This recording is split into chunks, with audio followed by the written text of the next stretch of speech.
Assalamualaikum warahmatullahi wabarakatuh. Perkenalkan, nama saya Khairan Musfiah dari Prodi Pendidikan Matematika kelas 1B. Saya akan menjelaskan tentang materi aliran-aliran pendidikan. Aliran pendidikan adalah pemikiran-pemikiran yang membawa pembaharuan dalam dunia pendidikan. Pemikiran tersebut berlangsung seperti suatu diskusi berkepanjangan, yakni pemikiran-pemikiran terdahulu selalu ditanggapi dengan pro dan kontra oleh pemikir berikutnya, sehingga timbul pemikiran yang baru dan demikian seterusnya. Agar diskusi berkepanjangan itu dapat dipahami, perlu aspek dari aliran-aliran itu yang harus dipahami. Oleh karena itu, setiap calon tenaga pendidikan harus memahami berbagai jenis aturan-aturan pendidikan. Aliran pendidikan klasik ada 4, yaitu empirisme, nativisme, naturalisme, dan konvergensi. Yang pertama ada aliran empirisme. Aliran empirisme bertolak dari Lockean tradition yang mementingkan stimulasi eksternal dalam perkembangan manusia dan menyatakan bahwa perkembangan anak tergantung kepada lingkungan, sedangkan pembawaan tidak dipentingkan. Pengalaman yang diperoleh anak dalam kehidupan sehari-hari didapat dari dunia sekitarnya yang berupa stimulan-stimulan. Stimulasi ini berasal dari alam bebas ataupun diciptakan oleh orang dewasa dalam bentuk pendidikan. Yang kedua ada aliran nativisme.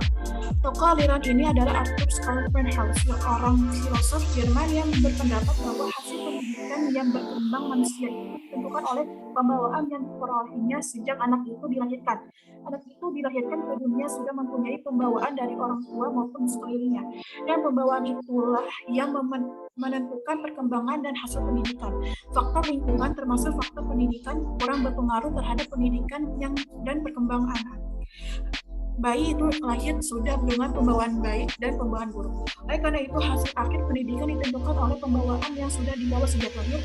Berdasarkan pandangan ini, maka keberhasilan pendidikan ditentukan oleh anak didik itu sendiri. Ditekankan bahwa yang jahat akan menjadi jahat dan yang baik akan menjadi baik. Menurut kaum nativisme itu, pendidikan tidak dapat mengubah sifat-sifat pembawaan. Yang ketiga ada aliran naturalisme. Aliran ini sama dengan aliran nativisme. Naturalisme yang dipelopori oleh Jacques Ellul berpendapat bahwa pada hakikatnya semua anak manusia adalah baik pada waktu dilahirkan, yaitu dari tangan Sang Pencipta. Tetapi akhirnya rusak sewaktu berada di tangan manusia. Oleh karena itu, Jacques Ellul menciptakan konsep pendidikan alam. Artinya anak hendaklah dibiarkan tumbuh dan berkembang sendiri menurut alamnya. Manusia juga jangan banyak mencampurinya. Yang keempat ada aliran konvergensi. Perintis aliran ini adalah William Strand, seorang ahli pendidikan bangsa Jerman yang berpendapat bahwa seorang anak dilahirkan di dunia sudah disertai pembawaan baik maupun pembawaan buruk. Penganut aliran ini berpendapat bahwa dalam proses berkembang anak, baik faktor pembawaan maupun faktor lingkungan sama-sama mempunyai peranan penting. Bakat yang dibawa pada waktu lahir tidak akan berkembang dengan baik tanpa adanya dukungan lingkungan yang sesuai dengan perkembangan bakat tersebut. Sebaliknya, lingkungan yang baik tidak dapat menghasilkan perkembangan anak yang optimal kalau memang dalam dirinya tidak terdapat bakat yang diperlukan dalam mengembangkan bakat tersebut. Seperti contoh, hakikat kemampuan anak manusia berbahasa dengan kata-kata adalah juga hasil konvergensi. Selanjutnya ada aliran pendidikan modern di Indonesia.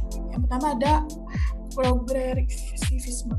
Progresivisme adalah gerakan pendidikan yang mengutamakan penyelenggaraan pendidikan di sekolah berpusat pada anak sebagai reaksi terhadap laksana pendidikan yang masih berpusat pada guru atau bahan pelajaran. Kedua ada esensialisme. Esensialisme modern dalam pendidikan adalah gerakan pendidikan yang memprotes gerakan progresivisme terhadap nilai-nilai yang tertanam dalam varian budaya sosial. Menurut esensialisme, nilai-nilai yang tertanam dalam nilai budaya sosial adalah nilai-nilai kemanusiaan yang terbentuk secara berangsur-angsur dengan melalui kerja keras dan susah payah selama beratusan tahun, dan di dalamnya berakar gagasan dan cita-cita yang telah teruji dalam perjalanan waktu. Peranan guru kuat dalam mempengaruhi dan mengawasi kegiatan-kegiatan di kelas. Yang ketiga ada rekonstruksionalisme. Rekonstruksionalisme memandang pendidikan sebagai rekonstruksi pengalaman-pengalaman yang berlangsung terus dalam hidup. Sekolah yang menjadi tempat utama berlangsungnya pendidikan harusnya merupakan gambaran kecil dari kehidupan sosial di masyarakat. Yang keempat ada Perennialisme. Perennialisme adalah gerakan pendidikan yang mempertahankan bahwa nilai-nilai universal itu ada dan bahwa pendidikan hendaknya merupakan suatu pencarian dan penanaman kebenaran-kebenaran dan nilai-nilai tersebut. Guru mempunyai peranan dominan dalam penyelenggaraan kegiatan belajar mengajar di kelas. Dan terakhir ada idealisme. Aliran idealisme merupakan suatu aliran ilmu filsafat yang mengagungkan jiwa. Menurutnya cita adalah gambaran asli yang semata-mata bersifat rohani dan jiwa terletak di antara gambaran asli cita dengan bayangan dunia yang ditangkap oleh panca indera. Pertemuan antara jiwa dan cita melahirkan suatu angan-angan yaitu dunia idea. Aliran ini memandang serta menganggap bahwa yang nyata hanyalah idea. Tugas idea adalah memimpin budi manusia dalam menjadi contoh bagi pengalaman. Siapa saja yang telah menguasai ide, ia akan mengetahui jalan yang pasti, sehingga dapat menggunakan sebagai alat untuk mengukur, mengklasifikasi, dan menilai segala sesuatu yang dialami sehari-hari. Sekian dari saya. Wassalamualaikum warahmatullahi wabarakatuh.